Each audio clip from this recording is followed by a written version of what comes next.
James Woodward. Jim Downey is an American comedy writer and occasional actor. Downey is best known as a longtime writer for Saturday Night Live. Early life. Downey attended Harvard University, graduating in 1974 with a degree in Russian writing. While at Harvard, Downey wrote for the Harvard Lampoon. At a time when the proliferation of cable and the proliferation of comedy led the sensibilities of the Lampoon to become a little closer to the sensibilities of the mass media, Downey, a member of that first generation of Lampoon writers to make a career in television, has been credited with playing a role in the shift. In 1976, 100 Years of Harvard Lampoon Parodies was published in magazine format, edited by Downey and Eric Raymond. In 1976, Downey became a writer for Saturday Night Live. He worked on 27 of the show's first 32 seasons, one of the longest tenures in the show's history. He arrived at Saturday Night Live the same week as Bill Murray, with whom he ended up sharing an office overlooking 50th Street.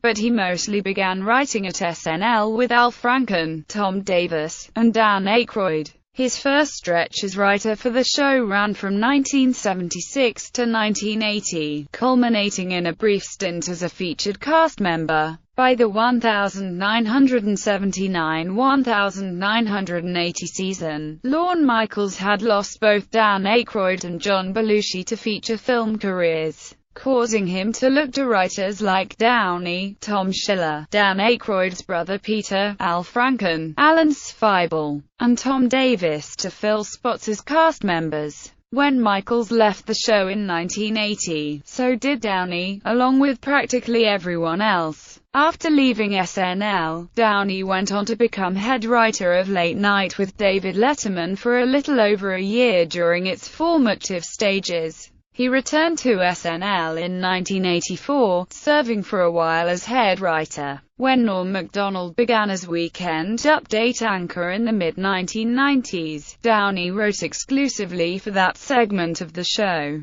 Downey and Macdonald subsequently became a team, working away from the rest of the cast and crew. They were both fired from the show in 1998 at the request of NBC executive Don Ohlmeyer. Downey believes that it was a result of various jokes on Weekend Update calling O.J. Simpson a murderer. Ohlmeyer was a good friend of Simpson's. Downey returned to the show in 2000. He continued to write for the show until 2013, pausing only in 2005 to work on a novel, Bush to Say, based on Bush's reputation for difficulty with public speaking. The word gained popularity, and soon afterward began to be used in a tongue-in-cheek fashion by members of Bush's own administration, as well as by political pundits on both sides, to refer to the Bush administration's political strategy. Former SNL Weekend Update anchor Dennis Miller has frequently called him the second most important person in the history of Saturday Night Live, behind only creator Lorne Michaels.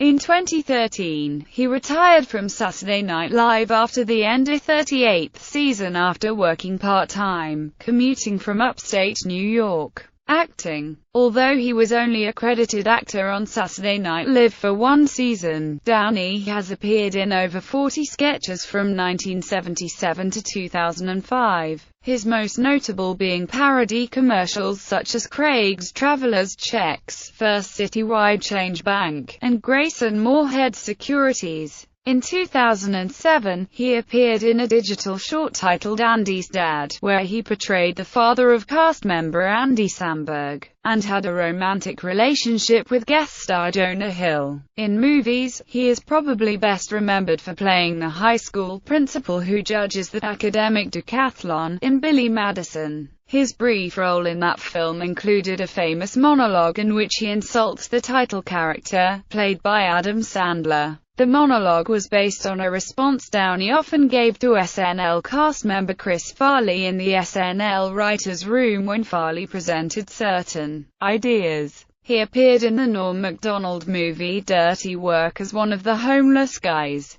Downey also had a bit part in Paul Thomas Anderson's 2007 film There Will Be Blood, where he plays Al Rose, Little Boston's real estate broker. Anderson's YouTube channel is Al Rose Promotions, a nod to Downey's role. Downey is the second SNL writer to have had a role in a P.T. Anderson picture, the first being Robert Smigel, who plays Barry Egan's brother-in-law in Punch Drunk Love. Political views. Given Downey's role in writing much of the political humor featured on Saturday Night Live during his tenure there, his own political leanings have been a source of speculation. Downey has said that he began his career as a standard-issue Harvard graduate commie, but later turned into a conservative Democrat. He is a registered Democratic Party member. In 2008 he expressed his support for then-presidential candidate Barack Obama. Nonetheless, his comedic targets have included American politicians across the political spectrum. TV critic Tom Shales, author of the book Live from New York,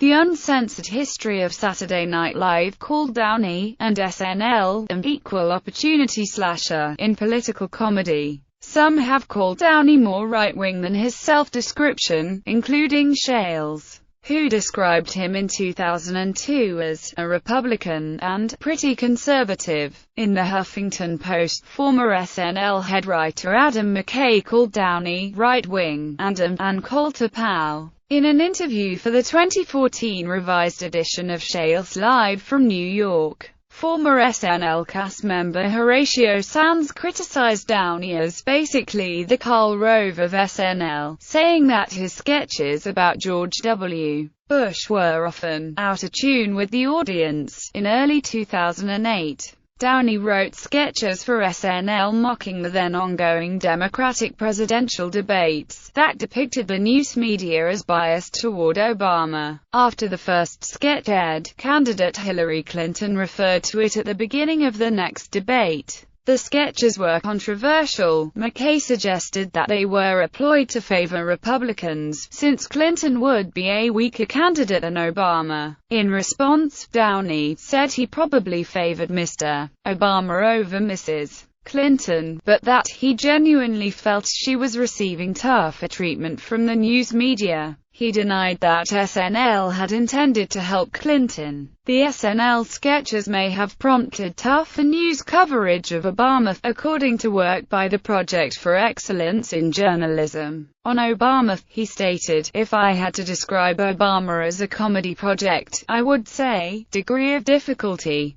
10.10, it's like being a rock climber looking up at a 1,000-foot high face of solid obsidian, polished and oiled. There's not a single thing to grab onto, certainly not a flaw or hook that you can caricature. Filmography."